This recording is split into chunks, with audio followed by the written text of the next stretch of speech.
2019 के बाद लिए गए महत्वपूर्ण नीतिगत निर्णयों के कारण भारत की स्पेस इकोनॉमी अब लगभग 8.4 अरब डॉलर तक पहुंच चुकी है, जिसमें 399 startups, launch vehicles, satellites, propulsion systems और स्पेस ग्रेड इलेक्ट्रॉनिक्स जैसे क्षेत्रों में शानदार काम कर रहे हैं।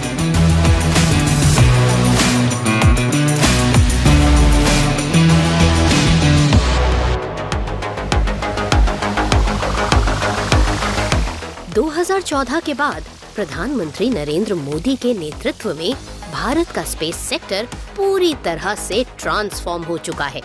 2019 के बाद स्पेस सेक्टर को प्राइवेट पार्टनरशिप के लिए खोलना और प्राइवेट इंडस्ट्री और इसरो के बीच सिंगल विंडो इंटरफेस के तौर पर काम करने वाले संस्थान Indian National Space Promotion and Authorisation Centre यानी कि इन स्पेस की स्थापना एक क्रांतिकारी फैसला साबित हुआ है।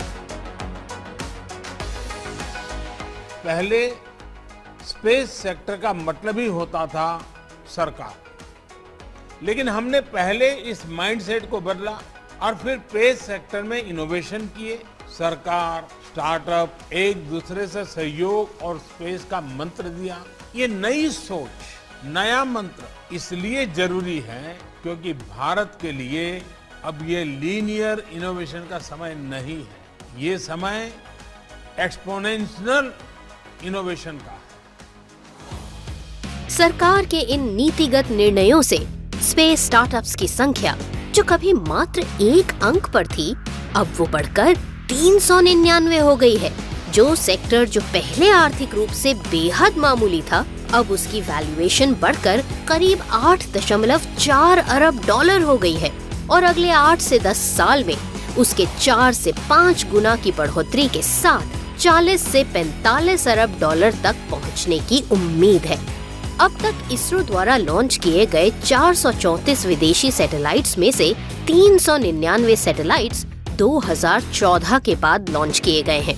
इन लॉन्चेस ने भारत को लगभग 323 मिलियन यूरो और 233 मिलियन अमेरिकी डॉलर का राजस्व दिलाया है, जो ग्लोबल स्पेस लॉन्च बाजार में भारत की लगातार मजबूत होती ताकत की मिसाल है। स्पेस को भारत के भविष्य के इकोनॉमिक ग्रोथ में एक इम्पोर्टेंट कंट्रीब्यूटर के रूप में देखा जा रहा है। निजी निवेश को गति मिलने और इंस्टीट्यूशनल सिस्टम स्थापित होने के साथ स्पेस सेक्टर अब मैन्युफैक्चरिंग, इनोवेशन और एंटरप्रेन्योरशिप का एक महत्वपूर्ण डोमेन बनकर सामने आया है।